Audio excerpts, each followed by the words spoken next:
Giornata all'insegna dell'innovazione in agricoltura e nell'agroalimentare all'Istituto Agrario Alberghiero Gallo di Agrigento. Presso l'auditorium della scuola in via Quartararo si è svolta la giornata formativa del progetto Prevania sui prodotti a elevato valore nutrizionale e ad impatto ambientale ridotto, moderato dal giornalista Davide Scifo. Ha portato i saluti la dirigente scolastica del Niccolò Gallo, dottoressa Girolama Casà. Stamattina i ragazzi del nostro istituto stanno partecipando ad una giornata di formazione sullo sviluppo sostenibile.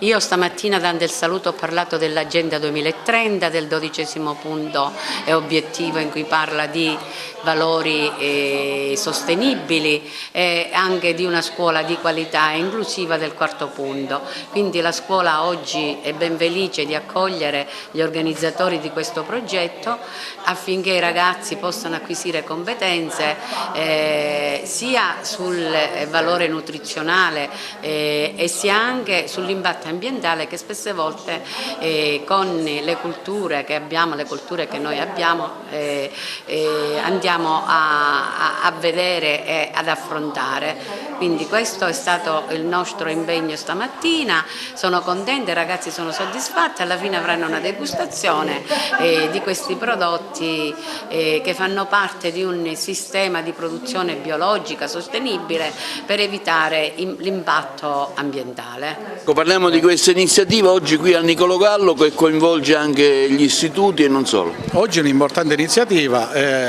dove la scuola incontra ovviamente l'ente di ricerca CREA, un ente nazionale sotto la regia del Ministero delle Politiche Agricole e della Sovranità Alimentare, e anche le imprese e diversi soggetti che operano nel contesto agroalimentare.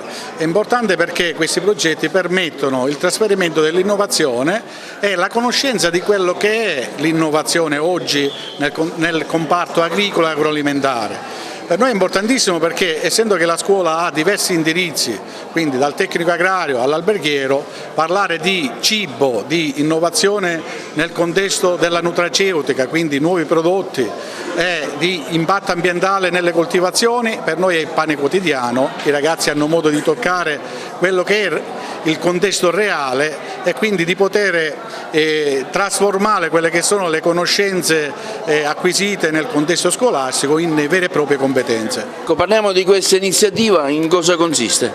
L'iniziativa consiste nel promuovere due specie, in particolare vegetali, che devono essere adatte all'ambiente di coltivazione siciliano, in particolare la moringa oleifera e la salvia officinalis. Il progetto consiste sicuramente nel quindi andare a fare delle prove di coltivazione sul suolo siciliano per vedere se le piante rispondono bene al nostro clima. Oggi coinvolgete anche l'Istituto Gallo, i ragazzi dell'enogastronomia con una prova pratica anche. Assolutamente sì, è una delle prime volte in cui i prodotti praticamente alimentari vengono messi a disposizione del pubblico, perché sono i primi risultati che stiamo ottenendo dal progetto, quindi è forse una delle prime volte in cui i consumatori, i potenziali consumatori, possono provare questi nuovi prodotti. Ecco, come valutate questa iniziativa e qual è il vostro rapporto anche come Consiglio dell'Ordine degli Agronomi? È un'ottima iniziativa perché consideriamo che il settore agroalimentare è un settore in crescita e questo è testimoniato nel nostro territorio da aziende di grandissimo spessore che producono prodotti di eccellenza. È un settore che si occupa della produzione, della trasformazione e commercializzazione di prodotti agroalimentari e siccome è in crescita ha bisogno di figure specializzate, non solo dottori agronomi e dottori forestali, ma anche tecnici che appunto provengono dagli istituti tecnici per l'agricoltura, ma anche di tecnici che elaborano questi cibi, ripensano a questi cibi, e mi riferisco agli istituti enogastronomici, agli istituti alberghieri, e quindi questi istituti oggi rappresentano anche il futuro per l'agricoltura, proprio perché da questi istituti provengono i futuri tecnici.